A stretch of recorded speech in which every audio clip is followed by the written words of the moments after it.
mga mag-aral! Ako nga pala si Binibining Jennifer Timicham, ang magsisilbing guro nyo sa Filipino. Maghatid ng panibagong kaalaman sa araw na ito. Handa na ba kayo? Halina't matuto! Bago tayo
Marso 2.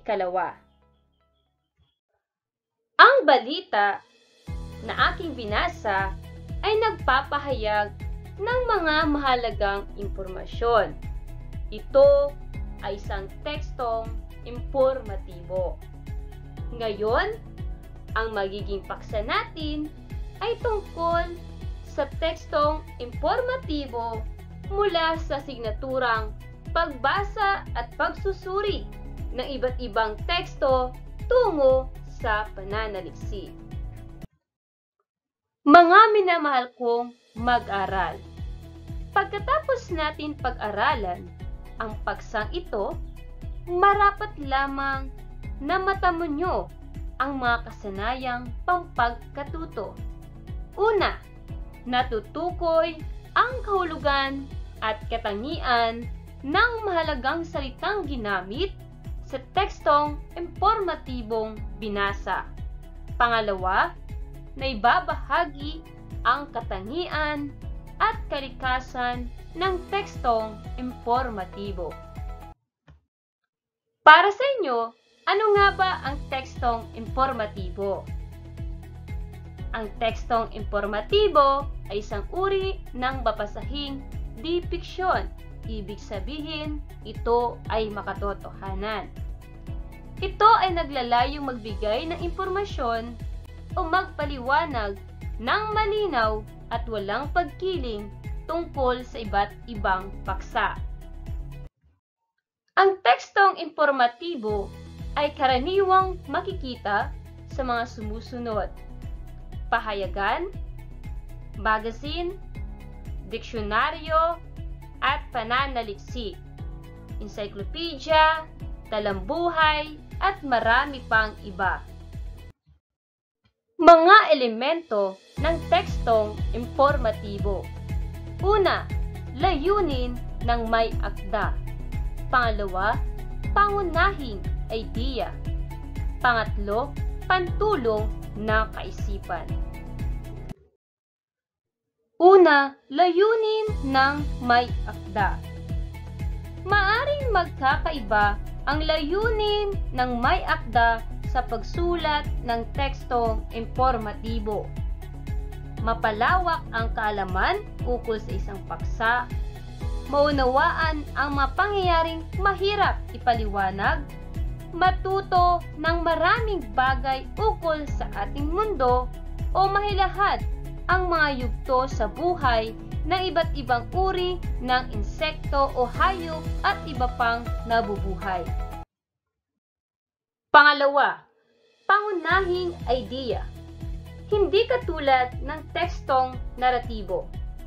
Dagliang inilalahad ng tekstong informatibo ang pangunahing idea sa mga mambabasa sa pamamagitan ng paglalagay ng pamagat sa bawat bahagi o tinatawag na organizational markers na nakatutulong upang agad na makita at malaman ng mga mambabasa ang pangunahing idea ng babasahin. Pangatlo, pantulong na kaisipan. Mahalaga ang paglalagay ng mga angkop na pantulong na kaisipan o mga detalye. Nakatutulong ito na mabuo sa isipan ng mga mambabasa ang pangunahing ideyang nais niyang matanim o maiwan sa kanila. Ngayon naman ay dumako tayo sa uri ng tekstong informatibo. Una, paglalahad ng totoong pangyayari o kasaysayan. Ito ay uri ng tekstong informatibo na naglalahad ang mga totoong pangyayaring naganap sa isang panahon o pagkakataon. Maaari ang pangyayaring isasalaysay ay personal na nasaksihan ng manunulat tulad ng balitang isinulat ng mga reporter ng mga pahayagan o pangyayaring may historical account. Pangalawa, pag-uulat pang-impormasyon. Ang uri ng tekstong informatibong ito ay naglalahad ang mahalagang kaalaman o impormasyon patungkol sa tao, hayop, iba pang bagay na nabubuhay, gayon din sa mga pangyayari sa paligid. Halimbawa, teknolohiya, global warming, cyberbullying. Pangatlo, pagpapaliwanag. Ito ang uri ng tekstong informatibong nagbibigay paliwanag kung paano o bakit naganap ang isang bagay o pangyayari. Halimbawa, siklo ng buhay ng mga hayop at insekto tulad ng paru-paro. Ngayon, mga minamahal kong mag-aral, nalaman na natin ang tungkol sa kahulugan, elemento, at uri ng tekstong informatibo.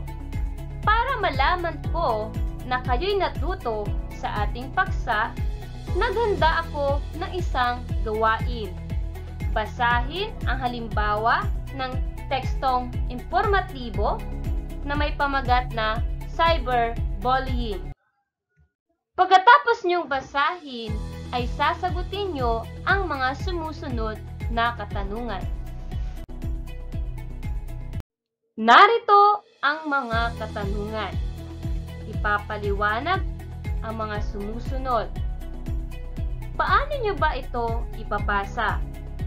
Sa pamamagitan ng ating group chat sa Messenger, maaari niyong ipasa roon ang iyong mga kasagutan. Maraming salamat sa inyong pakikinig. Sana'y marami kayong natutunan mula sa paksang ito.